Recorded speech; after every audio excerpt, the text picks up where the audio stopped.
محمد وآل محمد.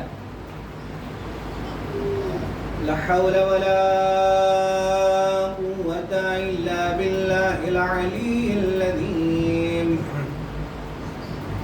أعوذ بالله من الشيطان الرجيم. بسم الله الرحمن الرحيم.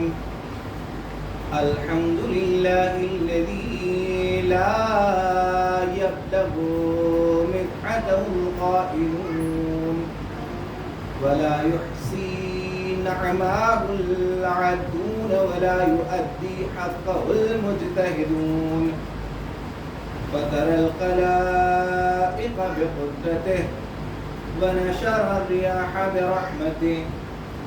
ثم الصلاة والسلام والتحية والإكرام على سيدنا وشفينا وهادينا مولانا ومولى الثقلين جد الحسن والحسين وحبيب قلوبنا وطبيب نفوسنا ومولانا أبي القاسم محمد. اللهم صل على محمد وآل محمد وعلى أهل بيته الطيبين الطاهرين المأسومين المظلومين المنتخبين المنتجبين. ولعنة الله على أعدائهم وغاصب حقوقهم ومنكر فضائلهم وقاتلهم من ليلنا هذا إلى يوم الدين. أما بعد فقد قال حسين عليه السلام أني لم أخرج أشرا ولا بدرا ولا مفسدا ولا ظلما وإنما خرجت لطلب إصلاح أمتي جدي وأريد أن أمر بالمعروف وأنهى عن المنكر وأسير بسيرة جدي وأبي علي بن أبي طالب. اللهم صل على محمد وآل محمد. واجب الاحترام عزادار امام مظلوم کربلا، السلام علیکم جميعا ورحمۃ اللہ وبرکاتہ. اذا یہ عشرہ اپنے اختتام کی منازل کی طرف ہے اور حقیقت تو یہ ہے کہ بہت کچھ تھا امام عالی مقام کے اس نورانی کلام کے ذیل میں جو کچھ بیان کرنا چاہتا تھا، مگر بہرحال اللہ سبحانہ وتعالیٰ نے جو موقع دیا ہے اور جو توفیق دی، علیکم السلام، تو اس کا استفادہ کرتے ہوئے انشاءاللہ جہاں تک ممکن ہوگا آپ حضرات کی خدمت میں کلام اہل بیت علیہ السلام اور اس سے متعلق عبرت آموز واقعات پہنچاتا رہوں گا. سب سے پہلے حسب دستور امام کے کلام کا ترجمہ کہ آپ علیہ السلام نے جب مدینہ منورہ کو چھوڑا ہے تو اس وقت اپنے وطن چھوڑنے کے مقصد کو آپ نے واضح کیا اور وصیت نامہ لکھ کے اپنے بھائی محمد حنفی علیہ الرحمہ کو دیا. طولانی لمبی وصیت ہے جس کا ایک ٹکڑا یہ ہے جسے سرنامہ سخن قرار دیا کہ امام علی مقام نے فرمایا نیلم میرا وطن چھوڑنے کا ارادہ نہیں ہے، اشرم ولا بدرا، نہ روئے زمین میں ہم فساد چاہتے ہیں، نہ جاہ طلبی ہمارا مقصد ہے، نہ ظلم ہے. تو ان تمام تر چیزوں سے ہمارا کوئی ناتا نہیں ہے. وہ صرف ایک مقصد ہے کہ جس کے سبب میں وطن کو چھوڑ رہا ہوں، وہ صرف اور صرف اور صرف یہ ہے لب اصلاح فی امتی جدی، کہ نانا کی امت میں جو بے روی آ گئی ہے، نانا کی امت جو خواب غفلت میں گرفتار ہو چکی ہے، نانا کی امت کہ جس نے قرآن اور سنت کو چھوڑ دیا ہے، ان لوگوں کو ہدایت کی جائے، امت کی اصلاح کے لیے کام کیا جائے۔ اريد ان امر بالمعروف، میرا مقصد یہ ہے، میں چاہتا یہ ہوں کہ لوگوں کو نیکیوں کا حکم دوں، وانہا عن المنکر، اور برائیوں سے ان کو روکوں۔ تو کیا تلوار کے ذریعے روکیں گے؟ نیزے کے ذریعے، کرچی کے ذریعے، جنگ کے ذریعے؟ نہیں۔ وہ طریقہ کار یہ ہے سیرت جدی، اپنے نانا کی سیرت کے ذریعے لوگوں کو حق کی طرف بلاؤں، وہ سیرت ابی، اور اپنے بابا کے طریقے پہ ان لوگوں کو لے کے آؤں، سیرت پہ چلوں اپنے نانا کی اور اپنے بابا کی، ان لوگوں کو اس کے ذریعے ہدایت کی طرف گامزن کروں۔ تو اعزہ، جو بہترین راہ ہو سکتی ہے امت کی اصلاح کی، اور جس کے ذریعے امت کی اصلاح ہو سکتی ہے، ان میں سب سے مؤثر اور لازمی شے ہے اللہ کے نبی کی سیرت اور امیر علیہ السلام کی سیرت۔ در حقیقت بس یہی وہ راستہ ہے کہ جس پہ امت کو جمع کیا جا سکتا ہے، اور یہی وہ راستہ ہے کہ جس کے ذریعے امت کی ہدایت ہو سکتی ہے۔ امام نے فرما دیا، بتا دیا کہ مقصد ہمارا ہدایت ہے، اور ہدایت کے لیے جو چیزیں درکار ہیں وہ یہ ہے کہ اللہ کے نبی کی سیرت اور اللہ کے وسیع کی سیرت، یہ وہ راستہ ہے کہ جس پہ چل کے انسان سعادت مند بن سکتا ہے۔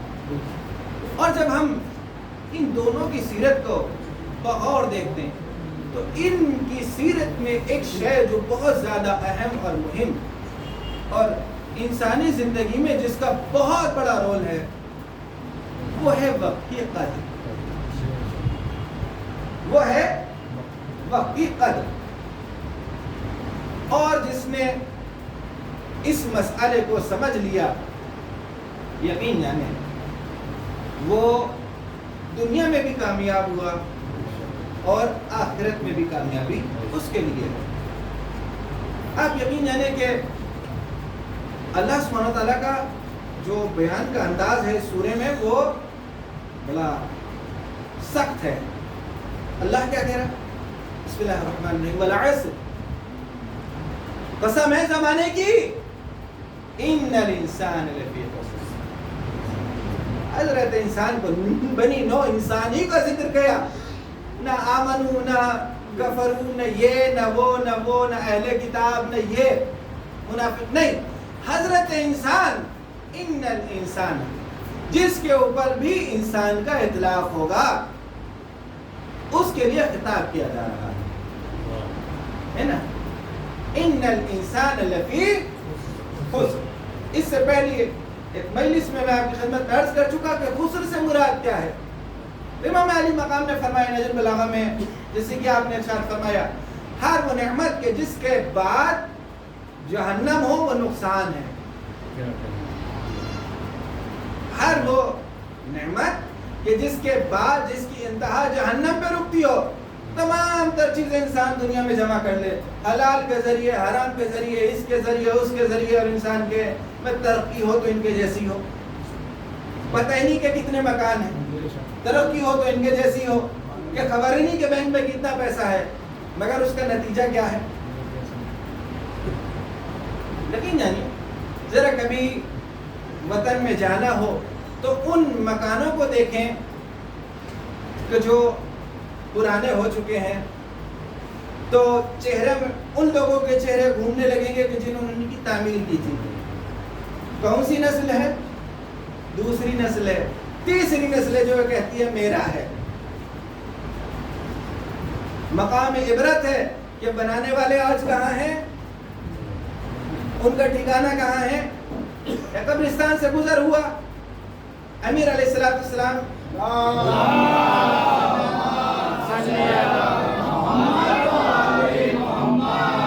دوست احباب بھی ساتھ میں ہیں، تو لوگ جو ہیں وہ گھبرانے لگے، اتنا فطرت قبرستان سے عجیب سی کیفیت پیدا ہونے لگے گی، پتہ نہیں ایسا لگے گا کہ شاید یہ آخری راستہ ہو، تو قبرستان بالا میں آپ کی خدمت میں عرض کروں، میں نے دیکھا کہ تشییع جنازے میں جائیں گے اور جہاں انہیں قبرستان نظر آیا وہ پھر وہاں سے اس طریقے سے لوٹیں گے کہ پتہ نہیں شاید انہی کو دفن کرنے کے لیے لے جایا جا رہا ہے۔ تو اللہ سبحانہ تعالیٰ نے یہود سے کہا فَتَمَنَّوُا الْمَوْتَ إِن كُنتُمْ صَادِقِينَ، اگر سچے ہو لَا يَتَمَنَّوْنَهُ أَبَدًا، یہ ہرگز موت کی تمنا نہیں کریں گے۔ کیوں؟ جو کچھ کالی کرتوتے کیے ہوئے ہیں۔ شخص نے کہا باقر آل محمد سے کہ آقا کیا سبب ہے کہ ہماری دعائیں استجاب نہیں ہوتی؟ تو امام نے فرمایا مسئلہ یہ ہے کہ تم جنازے تو اٹھاتے ہو مگر تمہیں اس کا احساس نہیں ہوتا کہ ایک دن تم بھی اٹھائے جاؤ گے۔ تم قبروں تک لے کے آتے ہو مگر کبھی یہ تصور نہیں کرتے کہ اس گڑھے میں تمہیں بھی جانا ہے۔ گویا کہ تمہارے دل سنگین ہو چکے ہیں، سخت ہو چکے ہیں، تمہارے دل میں اس کے لقاء کا تصور نہیں ہے، موت کے متمنی تم نہیں ہو، یعنی تمہیں موت سے خوف ہے، رضا الہی پہ تم راضی نہیں ہو۔ یہ وجہ ہے کہ تم نے اللہ کو چھوڑ دیا تو اس نے تمہیں چھوڑ دیا۔ تو اس نے کہا کہ آقا کون موت کی تمنا کرے گا، کس کا دل چاہے گا؟ تو کہا کہ اللہ کی رضا پہ راضی رہنے والے راضی رہا کرتے ہیں، جب آ جائے تو وہ راضی ہو جاتے ہیں۔ تو کہا کہ تو پھر ہم موت پہ راضی کیوں نہیں ہوتے؟ امام نے فرمایا اس کی وجہ یہ ہے کہ تم نے دنیا کو آباد کر لیا اور آخرت کو ویران کر دیا۔ کیا کبھی دیکھا ہے کوئی آبادی سے ویرانے کی طرف جائے؟ تو قبر کو دیکھ کے، قبرستان کو دیکھ کے خوف انہی کو ہوا کرتا ہے کہ جنہوں نے دنیا کو تو آباد کیا مگر آخرت کو ویران کر دیا۔ در حقیقت الدنیا مزر الآخرہ، یہ دنیا ہی آخرت کی کھیتی ہے، اس کے ذریعے انسان آخرت کے فصل تیار کرے۔ تو کیا گھبرانا قبرستان سے، یہ تو سب کے لیے ہے۔ کیا فرمایا کرتے تھے نبی صلی اللہ علیہ وسلم؟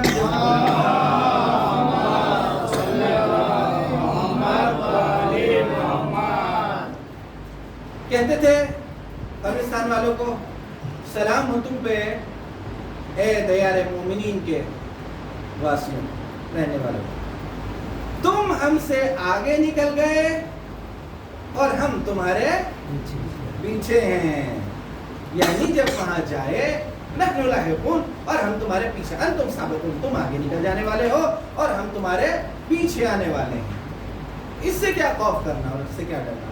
تو وہ لوگ جا رہے تھے امیر علیہ السلام کے ساتھ۔ اب کچھ لوگ جو تھے وہ دیکھ کے قبرستان کو بھی تھے اور انہوں نے کہا کہ کسی دوسرے راستے کو اختیار کر لیتے۔ تو حضرت نے کہا کیا وجہ ہے؟ تو نے کہا کہ ادھر سے خوف ہوا کرتا۔ تو ابن عباس نے کہا یہ جو قبروں میں ہے نا، یہ تو تمہیں نہ تمہارے لیے کچھ خیر کر سکتے نہ شر کر سکتے، یہ تو اتنے محتاج ہیں کہ اپنے لیے بھی کچھ نہیں کر سکتے، تو تمہارا کیا بگاڑیں گے؟ انہیں تو خوف تم سے ہونا چاہیے، تم کس کردار کے حامل ہو؟ تم ان سے ڈر رہے ہو، یہ تم سے ڈرے جو تم نے روئے زمین پہ کر رکھا ہے۔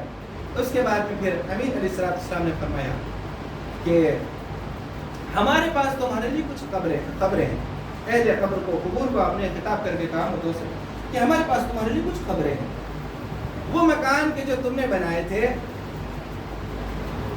اور تمکن تھے جن میں تم، ہے نا، اتنا بڑا سنگا مرمر، کیا فلاں منزل، کہاں وہ جاؤ شم رہا، کہاں گئی وہ منزل؟ ادھر گئے، ادھر میراث کا جھگڑا ہونے لگا۔ تہران کا واقعہ یقین جانے، باپ کو دفن نہیں ہونے دیا تھا بیٹوں نے، اور کئی گھنٹے تک میت رکھی رہی تھی۔ کہا تھا پہلے فیصلہ ہو جائے کہ کس کو کیا ملے گا۔ ایک دو بولے تھے کہ دفن نہیں ہونے دیں گے جب تک کہ فیصلہ نہ ہو جائے۔ تو جب فیصلہ ہوا اس کے بعد میں باپ کو دفن کیا گیا۔ یہ حقیقت اس میں ایجی ٹرسٹ ہوا کرتی ہے پڑوسی ملک میں، تو وہاں کا جس نے اس کو چلایا تھا ہزاروں بچوں کی کفالت کی، تو اس کا ایک انٹرویو میں دیکھ رہا تھا، عبرتناک واقعہ اس نے بیان کیا۔ تو اس سے کہا گیا کہ کیا کبھی تمہیں، وہ کیا کرتے تھے جو میتیں ہوتی ہیں نا لاوارث، ان کی تدفین بھی کیا کرتا تھا وہ بندہ۔ تو کہا کہ کیا کبھی تمہیں کسی میت پہ افسوس ہوا؟ اس نے کہا ایک میت پہ افسوس ہوا، بہت زیادہ بھی تو سب مطلب افسوس کی بات ہوتی دفن کرتے، مگر ایک میت پہ بے پناہ افسوس ہوا تھا۔ کیسے؟ کہا کہ فون آیا کہ ہدی صاحب ہاں فلاں علاقے میں ایک میت ہے تو ذرا اس کی تدفین کے لیے آپ اسے لے جائیں. کہنے لگے کہ اتفاق سے میں فری تھا, میں بھی پہنچ گیا ایمبولینس کے ساتھ. اب کیا دیکھتا ہوں کہ ایک ولا کے سامنے, وہ بہت پوش ایریا تھا, ایک ولا کے سامنے سڑک کے اوپر ایک میت رکھی تھی. تو جب میں اترا تو میں نے دیکھا کہ بال اس ترتیب تھے اس کے کڑے ہوئے تھے اور بہترین لباسوں پہنے ہوا تھا, ایسا لگ رہا تھا جسے سو رہا ہے. اور وہ ولا کے سامنے میت رکھی تھی, ایک عورت اور ایک آدمی اس کے پاس تھے اور ایک گاڑی کھڑی تھی جس میں ڈرائیور بیٹھا ہوا تھا تو سامان اس میں لدا ہوا تھا. تو وہ جب آئے تو انہوں نے کہا کہ جناب آنے میں کوئی دیر کر دیا آپ نے. میں نے کہا بھائی ٹریفک ہوتا ہے, جو معاملات ہیں انہوں نے بیان کیا کہ اچھا ٹھیک ہے کہ بسم اللہ بس انہیں اٹھائے اور اپنے ساتھ لے جائیں. تو وہ بولے بھائی میں ایسے کیسے لے جاؤں گا, بتاؤ کہ تم کون ہو. تو اس نے کہا کہ میں ان کا بیٹا ہوں. تو کہا بیٹے ہو تو میرے ساتھ چلو. تو فوراً اس کی بیوی نے کہا کہ مسئلہ یہ ہے کہ ہماری فلائٹ ہے, اگر ہمیں ان کی تدفین میں جائیں گے تو دیر ہو جائے گی. تو کہا کیا مطلب؟ کہا مطلب یہ ہے کہ ہمیں دوسرے ملک جانا ہے. تو کہا یہ مکان کس کا ہے؟ کہ مکان انہیں کا ہے یہ, اور ہوا کرتا تھا اب تو ہمارا ہے. تو تدفین کی ہمارے پاس فرصت نہیں. کہنے لگے اس وقت مجھے دیکھ کے افسوس ہوا تھا کہ اس نے کس کے لیے چھوڑا جو اسے کفن دینے پہ بھی راضی نہیں ہے. تو یہ دنیا کا حال ہے. فرمایا امین علیہ السلام وہ مکان دیکھیں کہ جو انسان خود اپنے ہاتھوں سے جن کی تعمیر کرتا, وہ ایک سے دوسرے, دوسرے سے تیسری اور تیسری سے چوتھی نسل کے ہاتھ میں آ جاتے ہیں نا. اور بنانے والا چلا گیا, حلال کے ذریعے بنایا, حرام کے ذریعے بنایا, جیسے بنایا. تو جناب والا آپ نے فرمایا کہ وہ مکان جن کو تم چھوڑ کے آئے تھے آج وہ دوسروں کی ملکیت ہو گئے. وہ بیویاں کے جن کو چھوڑ کے آئے تھے آج وہ دوسروں کے عقد میں آ گئے. یہ تمہارا سرمایہ تھا کہ جس پہ تم ناز کیا کرتے تھے, کرتے تھے, جسے اپنا کہا کرتے تھے, وہ کہاں رہا تمہارا اپنا؟ کس نے تمہارا ساتھ دیا؟ تو پھر آپ علیہ السلام نے فرمایا اور اگر تم ان سے سوال کرو نا کہ کون سی شے ہے کہ جو یہاں کام آئے گی, تو یہ ایک آواز کہیں گے کہ بس تقوی الہی ہے کہ جو یہاں کام آئے. تو انسان گھاٹے میں, والعصر ان الانسان لفی خسر. اللہ سبحانہ تعالیٰ نے بنی نوع انسان کا شمار کیا ہے, سب کے سب گھاٹے میں, ایک بھی اس سے بچا ہوا نہیں ہے. اور اس کے بعد اگر یہ مسئلہ ہو تو معاملہ تو بہت خطرناک ہو جائے گا نا. اللہ سبحانہ تعالیٰ نے انسان کو سہارا دیا. الا الذین آمنوا, یہ لفظ الا جو ہے نا یہ انسان کو ہمیشہ نجات دیتا. کیا کہا تھا؟ لا الہ, کلمہ کفر ہے, نہیں ہے کوئی معبود الا اللہ مگر اس کے. لا فتح الا علی. تو یہ لفظ الا جو ہے نا یہ نجات دیتا ہے.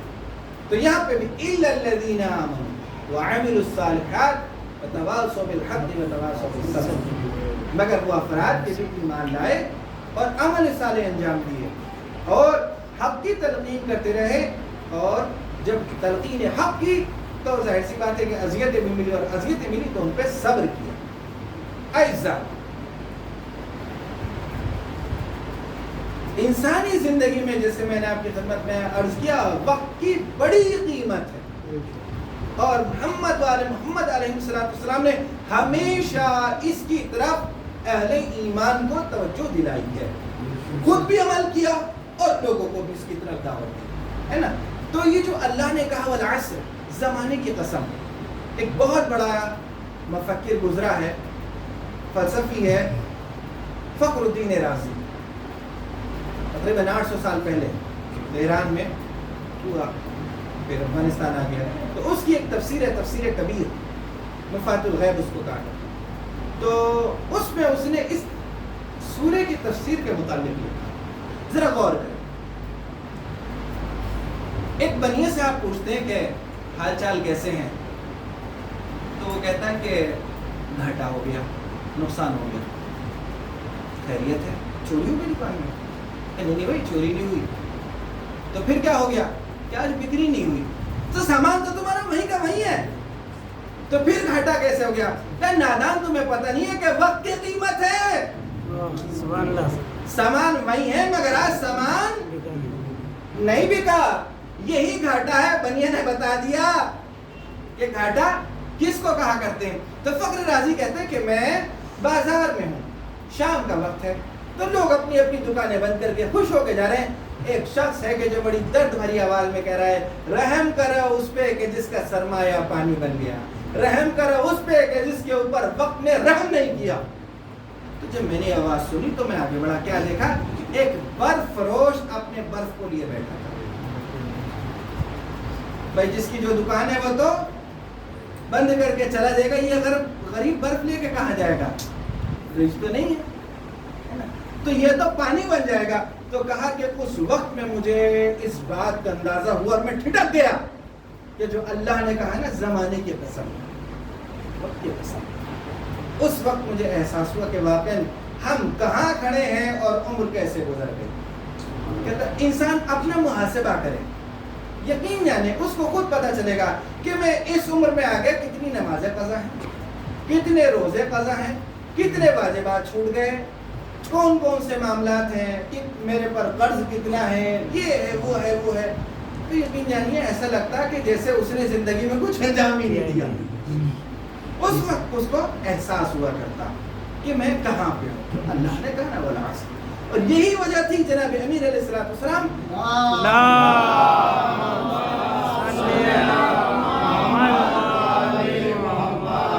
اپنے ہر خطبے میں جب ابتدا کیا کرتے تھے فرماتے تھے, کیا کہتے تھے؟ اتقوا اللہ اوصیکم بتقوی اللہ ونظم امرکم, میں تمہیں وصیت کرتا ہوں اللہ سے ڈرنے کی, اور یہ کہ اپنی زندگی میں اپنے امور میں نظم پیدا کرو, ڈسپلن لے کے آؤ. جس کی زندگی کے اندر نظم نہیں ہوگا, ڈسپلن نہیں ہوگا, وہ انسان نہ دنیا میں کچھ ہے نہ آخرت میں کچھ ہے. اس کی بہترین مثال آپ یہ دیکھیں کہ اللہ نے نمازوں کے وقت رکھے ہیں. جانا ہے ایئرپورٹ پہ, کس ٹائم کی فلائٹ ہے؟ کہ جی 12 بجے کی ہے. اچھا پھر تو پلین میں بیٹھ جائیں گے, اور آذان کا وقت 12:15 کا ہے, تو پہلے ہی 11:30 بجے پڑھ سکتا ہوں. شریعت کہہ رہی ہے 12:15 پہ, 12:14 پہ تجھے اختیار نہیں. اگر 12:15 پہ ہے تو 12:15 پہ ہی پڑھنی ہے. اس کے طریقے شریعت نے بتایا. اچھا گرمی بہت ہوگی ماہ مبارک رمضان میں, مئی جون میں آ رہا, تو دسمبر میں 2 مہینے کے رکھ لوں, دسمبر اور جنوری میں 2 مہینے کے رکھ لیے. شریعت کہہ رہی کہ ہرگز قبول نہیں. جن دنوں میں تجھ پہ واجب ہے ان دنوں میں انجام دیں گے. اپنی طرف سے انسان وقت کا تعین نہیں کر سکتا. ہاں صبح کا پتہ ٹھنڈا ٹھنڈا موسم ہے, اچھا لگ رہا, زور اثر میں شدید گرمی ہے, ادھر 8 پڑھ لوں ادھر 2 پڑھ لوں, کر سکتے ہیں آدمی؟ ہے اختیار انسان کو؟ نہیں ہے. اس لیے کہ اللہ چاہتا ہے کہ یہ بندہ بن کے رہے, وجود میں رکھا اس کے, یہ نظم اس کی زندگی میں باقی رہے. اس وقت میں ظہر کی ہے, اس وقت میں مغرب کی ہے, اس وقت میں فجر کی ہے, ان دنوں میں روزے رکھنے ہیں, اس وقت میں حج کرنا. خوب مال ہو گیا, اب دن چارہ شوال میں حج کرنے چلے جائیں, جا سکتے ہیں؟ نہیں جا سکتے. اللہ کہہ رہا ہے کہ نہیں ہو سکتا. کیوں نہیں ہو سکتا؟ اس لیے کہ بھی وقت نہیں ہوا, وقت سے پہلے نہیں ہے, اور وقت گزرنے کے بعد وقت پہ انجام دینا ہے, بر وقت انجام دینا. جنہوں نے اس کو پا لیا وہ علیہ السلام ہوئے, اور جنہوں نے اس کو چھوڑ دیا وہ صبح و قیامت تک کے لیے لعنت اللہ علیہ ہو. آج نہ یہ گھڑی ساتھ دے رہی, اور نہ آج میں اس کے بھروسے آیا تھا, نہ یہ گھڑی میرے پاس ہے. میرا وقت تو نہیں ہوا, مجھے بتا دیں.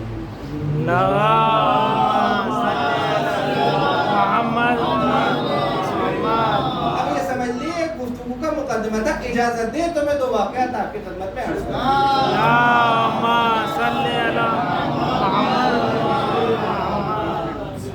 چلیں, ہے اجازت؟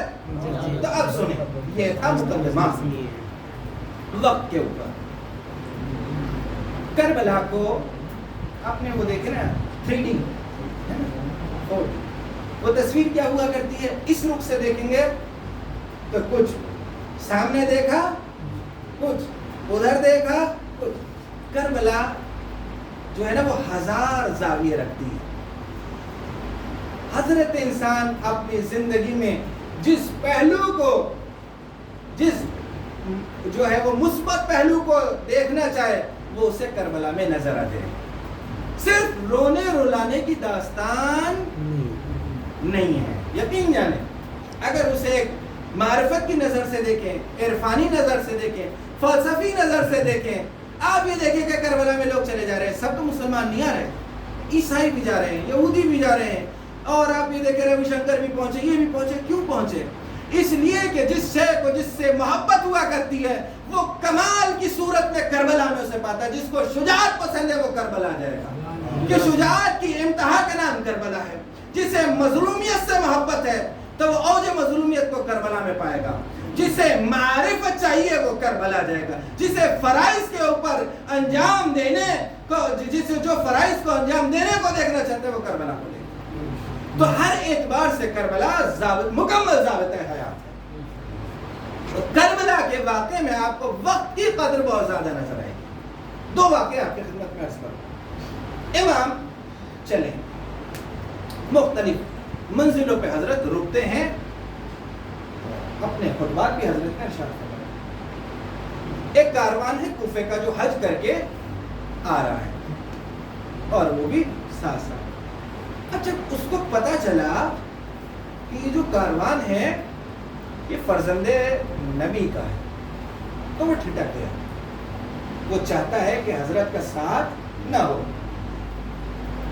آگے پیچھے ہونے لگا. مگر وہی ہے نا کہ جوہری جانتا ہے، بس معلوم ہے کہ اس میں کوئی ایسا ہے کہ جس کے لیے نجات ہے. وہ دور ہونا چاہتا ہے، امام پاس ہوتے جاتے ہیں. یہ کاروان وہ دیکھتا ہے کہ میں جہاں رک رہا ہوں حضرت بھی وہیں پہ رک رہے ہیں. وہ چاہتا ہے کہ جلدی سے میں اپنے کاروان کو لے کے آگے جاؤں، امام بھی اس کے ساتھ ساتھ. اب اس نے دیکھا کہ کوئی صورت ایسی نہیں ہے کہ ان سے دور ہوا جا سکے. وہ منزل پہ منزل چل رہا ہے، یہاں تک کہ وہ ایک جگہ پہ رکے اور اپنے دوستوں کے ساتھ بیٹھے. بڑا ویاپاری ہے، پیسے والا آدمی ہے. تو ابھی گفتگو کر رہے، دیکھا کہ امام کی طرف سے ایک شخص آیا، السلام علیکم، بات چیت ہوئی. کیا کام ہے؟ کہا کہ فرزند نبی نے آپ کو طلب کیا ہے. روایت کے جملے، چہرے کا رنگ بدل گیا، خوف میں مبتلا ہوا اور چاہتا نہیں ہے کہ ہم سے ملاقات کریں. کہا اچھا آپ جاؤ دیکھتے. جب وہ چلے گئے، قاصد گئے تو اہلیہ کے ساتھ میں اس نے کہا کہ کیا ارادہ ہے؟ اس نے کہا ارادہ کیا ہے؟ بس بڑھو آگے. سبحان اللہ، فرزند نے مجھے بلایا ہے. ہاں قید ذہن کوئی ہوتا ہے نا تو مولوی فوراً کہہ دیتا عورت کی بات مانوں گا. جہاں کوئی بات ہوئی کہیں گے تجھے تو اسلام نے ناقص العقل بنایا ہے، ہاں اور تیری عقل بہت کامل ہے. فوراً جو رٹا رٹائے جو ہوتا ہے، نیم اللہ ہاں نیم حکیم جان، وہ صرف جان تک ہوتا ہے. مگر جو نیم اللہ ہوا کرتا ہے نا، وہ ایمان کے اوپر ڈاکہ ڈالتا، اور جس کا ایمان گیا اس کی دنیا آخرت، ہاں بس وہ فاتحہ پڑھتے ہیں کہ اب اس کی زندگی میں کوئی خیر موجود نہیں ہے. کیا بات کر رہی ہو؟ نہج البلاغہ میں لکھا ہوا ہے کہ امیر نے فرمایا عورت ناقص العقل ہوا کرتی ہے، کم عقل ہوا کرتی ہے. اچھا تو نہج البلاغہ کا عالم کب سے ہو گیا؟ جو مطلب کی باتیں ہوا کرتی ہیں نا، انسان انہیں گرہ میں باندھ کے رکھتا ہے. یقین جانے میں نے ان افراد کو دیکھا کہ جو کچھ نہیں جانتے، مگر جب بات آئے گی نا عورت کی بات مانو، عورت کی بات، شریعت نے کہا جو عورت کا ہے اس کے خلاف عمل انجام دو. یہ وہ کنویں کے مینڈک ہیں کہ جنہوں نے دنیا نہیں دیکھی. ایک فیمنسٹ کو سامنے بٹھا دیا جائے نا تو بولتی بند ہو جائے گی. یہ دین ہے کہ جو کیا نعوذ باللہ من ذالک، اللہ سبحانہ و تعالیٰ اس طریقے سے اولاد حوا کی، اولاد آدم کو لقد کرمنا بنی آدم جو کہہ رہا، ہے نا کہ ہم نے اولاد آدم پہ رحم کیا تو کیا عورتیں جو ہے وہ نعوذ باللہ من ذالک ابلیس کی نسل سے ہیں؟ تو وہ تو دونوں شریک ہیں اس میں، پھر وہ بات ادھوری رہ جاتی ہے۔ اب جو بات میں بات نکل گئی تو اب حق ہے کہ میں اس کو مکمل کر دوں، باقی کے درمیان میں بات آ گئی ہے اجازت تو سب آپ بھیجیں۔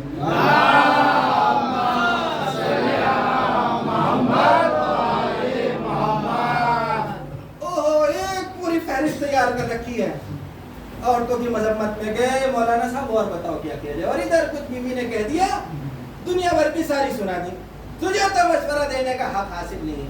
اٹھاؤں نہج البلاغہ میں اس میں لکھا ہوا ہے جناب امین نے تیرے لیے، وہ خاموش ہے بیچاری کیا کرے، بول نہیں سکتی، ناقص العقل، کم عقل ہے، کم دین ہے، یہ ہے وہ ہے، دنیا بھر کی بات ہے، جو منہ میں آیا اسے بول دیا، اور اس کے اوپر بڑا فخر محسوس کر رہا ہے، جیسے مرد ہونا ہے اس کے لیے بڑے فخر کی بات ہے۔ اب ذرا سیاق و سباق دیکھیں، کل کو کوئی اس کو لا کے دیکھے قرآن کی آیت لا تقربوا الصلاۃ، نماز کے پاس میں مت جانا، ویل للمصلین، وائے ہو بدبختی ہو نمازیوں کے لیے ہے، تو یہ تو پھر مسجد کے پاس سے بھی نہیں گزرے گا اور پڑھنے والوں کو اور کوسے گا، یہ تو قرآن میں لکھا ہے۔ ٹھیک ہے، موبائل سر کے پاس سرچ کرنے ہے یا نہیں ہے، کیا کہا گیا، عیسیٰ ابن اللہ، عیسیٰ اللہ کے بیٹے ہیں، قرآن میں موجود ہے۔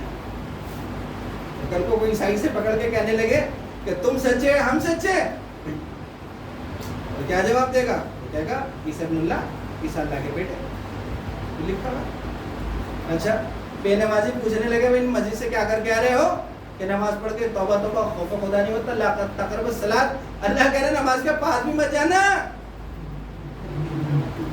ہاں تو یہ بھی قرآن، اس طریقے کی بہت ساری مثالیں آ جائیں گی، تو بھئی یہ تو کیا مسئلہ ہے، پھر دین کو چھوڑ دیں، نہیں نہیں نہیں، اس کا سیاق و سباق تو دیکھو کہ کیا ہے، انتم سکارا، جب تم پہ کوئی نشہ چڑھا ہو نا تو حالت نماز میں مت آنا۔ اب نشہ وہی نہیں ہوتا، نشہ اس کا بھی ہے کہ انسان نے کہا اللہ اکبر اور بازار میں پہنچ گیا، یہ بھی لینا ہے وہ بھی لینا ہے، یہ بیچنا ہے وہ بیچنا ہے، دکاندار گراہک آ گیا ہوگا جلدی جلدی اٹھک بیٹھک ہو رہی ہے، کوے کی طرح جوش مار رہا ہے، آخری سلام پہ یاد آیا کہ میں تو مصلی پہ تھا۔ اللہ کرے ایسی نماز کی ضرورت نہیں ہے، جب تجھے دکان کا نشہ چڑھا ہو جب مصلی پہ مت آ، بھوک لگ رہی ہے گھر پایا، پائے کی خوشبو آنے لگی اور بس مصلی پہ آ گیا، اب پوری نماز میں تصور ہے تو بوٹی کا، پایا کا، روٹی کا، سلاد کا اور اس کا، تو یہ جو اب کھانے کا نشہ ہے نا، شریعت کریے اسے بالائے تک رکھ پھر مصلی پہ آئے، یہ کھانے کے نشے کے ساتھ عبادت نہیں ہو سکتی۔ جانا ہے گھومنے کے لیے، اچھا چاہو نماز کا وقت بس 10 منٹ رکو میں ابھی گیا اور ابھی آیا، اور آپ دیکھیے میراتھن میں اس نے جو ہے وہاں پہ مقابلے کے لیے جانا کہ اس اسپیڈ سے پڑھنا شروع کرے گا نماز کو کہ ملائکہ دیکھیں گے یہ کر کے آ رہا۔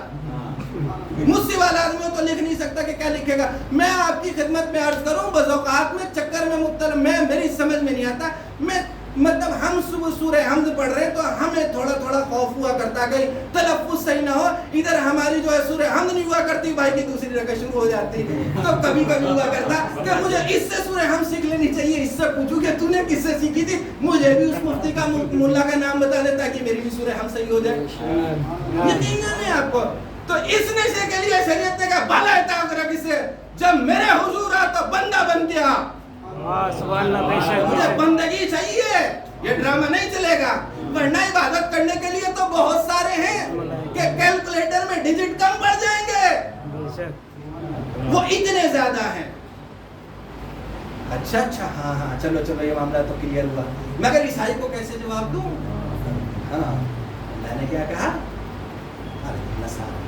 عیسائی یہ کہا کرتے ہیں کہ عیسیٰ اللہ کے بیٹے ہیں، تو پھر قرآن نے کہا، عیسیٰ نے کیا کہا، انی عبداللہ، میں تو اللہ کا بندہ ہوں، تو اچھا لم یلد ولم یولد، نہ اس نے کسی کو جنا نہ اسے کسی نے جنا، اچھا ہاں یہ ہوئی نا بات۔ اب دونوں کو رکھا گیا، ویل للمصلین، کون سے نمازیوں پہ، جو ساہون، ارے ابھی تو ہے ٹائم پڑھ لیں گے، ارے بھائی پڑھ لو، اللہ نے اجازت دی ہے آخری وقت تک پڑھنے کی، تم کون سے ہو ٹوکنے والے، تو کس کو اجازت دی ہے؟ جو دفتر سے آ رہا اس کو دی ہے کہ جو بیٹھ کے کس کے لیے ہے یہ اجازت؟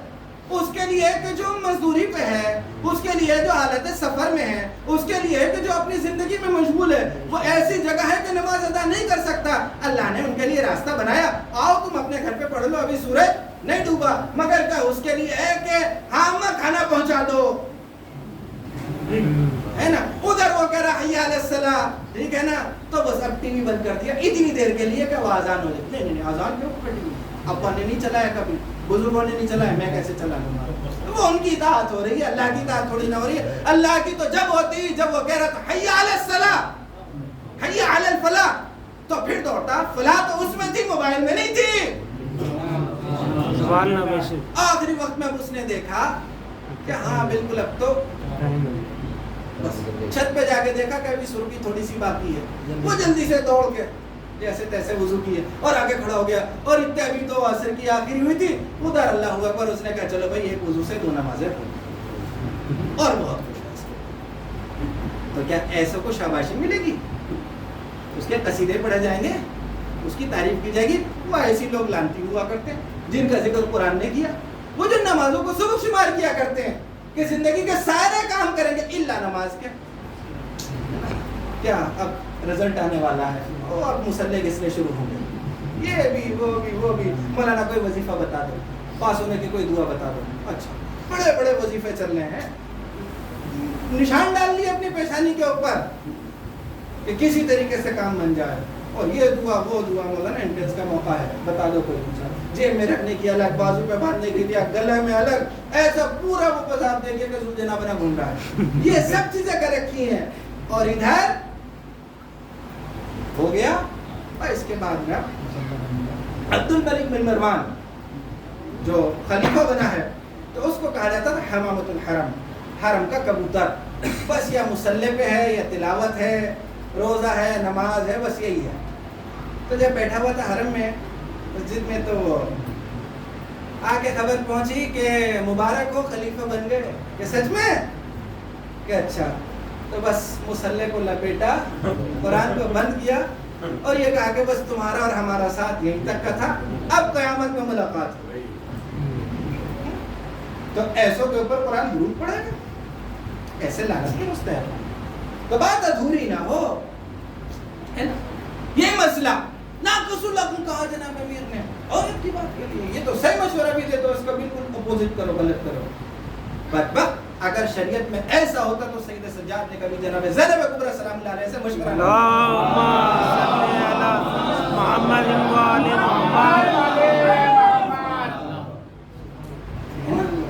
تو یہ آدھی ادھیری بات۔ اب وہ جو نہج البلاغہ میں ہے نا، اس کا سیاق و سباق ہوتا کیا ہے؟